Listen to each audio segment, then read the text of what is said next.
അതെ, അജയൻ്റെ രണ്ടാം മോഷണം കണ്ടു.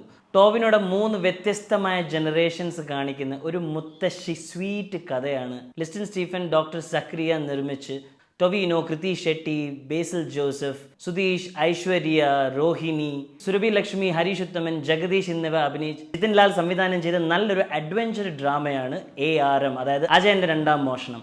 പടത്തിൻ്റെ പോസിറ്റീവായിട്ട് പറയുകയാണെങ്കിൽ ടോവിനോടെ ഹാർഡ് വർക്ക് പെയ്ഡ് ഓഫ് ആയി. ആക്ഷൻ ആണെങ്കിലും സ്വാഗ് ആണെങ്കിലും മണിയനായിട്ട് വന്ന ആ ക്യാരക്ടർ പൊള്ളിച്ച് അടുക്കി. പടത്തിൻ്റെ മെയിൻ USP എന്ന് പറയുന്നത് ഇതിൻ്റെ വിഷ്വലൈസേഷനാണ്. വിഷ്വലൈസേഷൻ പൊളിയായിരുന്നു. ലൈറ്റിങ്സ് ആണെങ്കിലും കളറിംഗ് ആണെങ്കിലും കോസ്റ്റ്യൂംസ് ആണെങ്കിലും സെറ്റ് ആണെങ്കിലും എൻ്റെ പേഴ്സണൽ അഭിപ്രായത്തിലാണെങ്കിൽ എനിക്ക് പടം ഇഷ്ടപ്പെട്ടു. പക്ഷേ നെഗറ്റീവായിട്ട് എനിക്ക് തോന്നിയ 1-2 കാര്യങ്ങൾ എന്ന് വെച്ചാൽ 3Dയുടെ ആവശ്യമില്ലായിരുന്നു എനിക്ക് തോന്നി. പിന്നെ മിക്സിങ്ങിൻ്റെ ക്വാളിറ്റി മോശമായിരുന്നു തോന്നി. ജിതിൻ ലാലിൻ്റെ 8 ഇയേഴ്സിൻ്റെ ഹാർഡ് വർക്ക് കാണാനുണ്ട്. ബിക്കോസ് ഒരു സിമ്പിളായിട്ടുള്ളൊരു മുത്തശ്ശി കഥയെ ഒരു വിഷ്വൽ ട്രീറ്റ് ആക്കി തന്ന് ജിതിൻ ലാലിന് ഹാറ്റ്സ് ഓഫ്. ചില ഡയലോഗ്സ് ഒന്നും നമുക്ക് മ്യൂസിക് കാരണം കേൾക്കാൻ പറ്റുന്നില്ല. ഇനി തിയേറ്ററിൻ്റെ ആണോ എന്ന് എനിക്ക് അറിഞ്ഞൂടാ. കൊച്ചി PVRൽ ഒന്നുകൂടെ കണ്ടുപോകും. അപ്പോൾ നമുക്ക് ക്ലിയർ ആയിട്ട് മനസ്സിലാവും ഇതിൻ്റെ സൗണ്ട് ക്വാളിറ്റിയും 3D ക്വാളിറ്റിയും.